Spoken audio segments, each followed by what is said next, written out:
हर खबर पर होगी आपकी पकड़। डाउनलोड कीजिए एबीपी लाइव ऐप। अब बात राजस्थान के सियासी संकट की। सुप्रीम कोर्ट में आज फिर से राजस्थान के राजनीतिक संकट पर सुनवाई होनी है। कोर्ट को यह तय करना है कि राजस्थान हाईकोर्ट पायलट खेमे के विधायकों की याचिका पर सुनवाई कर सकता था या नहीं। राजस्थान विधानसभा के स्पीकर डॉक्टर सीपी जोशी की याचिका पर सुबह 11 बजे सुप्रीम कोर्ट में सुनवाई होगी। स्पीकर ने अपनी अर्जी में कहा है कि हाईकोर्ट ने विधायकों की अयोग्यता के मसले पर उनके फैसले से पहले सुनवाई करके उनके अधिकार क्षेत्र का हनन किया है। इस मामले में गुरुवार को भी सुनवाई हुई थी, लेकिन उस दिन सुनवाई अधूरी रही। सुप्रीम कोर्ट ने हाईकोर्ट में चल रही सुनवाई पर रोक लगाने से मना कर दिया था। हालांकि स्पीकर के सुप्रीम कोर्ट पहुंच जाने के बाद हाईकोर्ट ने भी फिलहाल अपना फैसला टाल दिया है। राजस्थान हाईकोर्ट के चीफ जस्टिस इंद्रजीत मोहंती और जस्टिस प्रकाश गुप्ता की बेंच ने शुक्रवार सुबह अपने आदेश में कहा था कि यथास्थिति बरकरार रहेगी, यानी स्पीकर अभी बागी विधायकों पर कोई कार्रवाई नहीं कर सकते। हाईकोर्ट ने पायलट खेमे की ओर से केंद्र सरकार को पक्षकार बनाने की अर्जी भी स्वीकार कर ली। सुप्रीम कोर्ट में स्पीकर की याचिका पर सुनवाई से पहले कांग्रेस ने न्यायपालिका से सवाल पूछा है।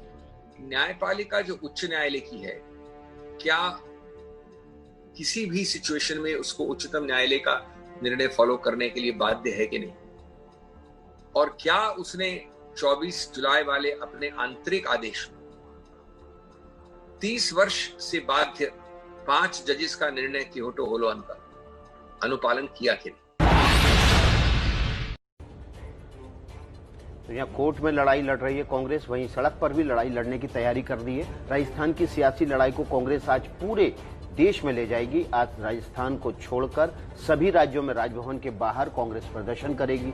लोकतंत्र बचाओ, संविधान बचाओ की मांग के साथ कांग्रेस कार्यकर्ता यहां प्रदर्शन करेंगे। 3 दिन पहले जयपुर के राजभवन में कांग्रेस विधायकों ने धरना दिया और आज देश भर में राजभवन के बाहर इसी तरह का नजारा दिखाई देगा। राजस्थान के राज्यपाल कलराज मिश्र के अभी तक विधानसभा सत्र नहीं बुलाने के फैसले के विरोध में जयपुर को छोड़कर सभी राज्यों की राजधानी में राजभवन के बाहर कांग्रेस के नेता और कार्यकर्ता प्रदर्शन करेंगे। पूरे देश के कांग्रेस के कार्यकर्ता हर राज्य के अंदर राज्यपाल भवन पे प्रदर्शन करके केंद्र सरकार से कहेंगे कि यहाँ पर शासन राष्ट्रपति, यहाँ पर राजभवन को कहा जाए कि राजभवन यहाँ पर फटाफट विधानसभा का सत्र बुलाए। Speak up for democracy. Congress ने सोशल मीडिया पर भी केंद्र सरकार और बीजेपी के विरोध में अभियान शुरू किया। स्पीक अप फॉर डेमोक्रेसी अभियान के तहत केंद्र सरकार पर राजस्थान में राजनीतिक अस्थिरता फैलाने का आरोप लगाया गया है।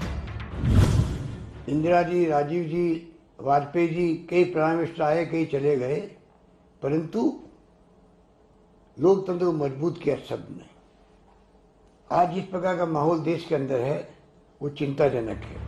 इस बीच मुख्यमंत्री गहलोत ने राज्यपाल के पास कैबिनेट से पास करवाकर जो एजेंडा विधानसभा का सत्र बुलाने के लिए भेजा है, उसमें बहुमत साबित करने का कोई जिक्र नहीं है। एजेंडा में कोरोना पर चर्चा और कुछ बिल पास करवाने की बात कही गई है। सरकार मांग रही है विधानसभा में जाने के लिए परमिशन राज्यपाल महोदय से।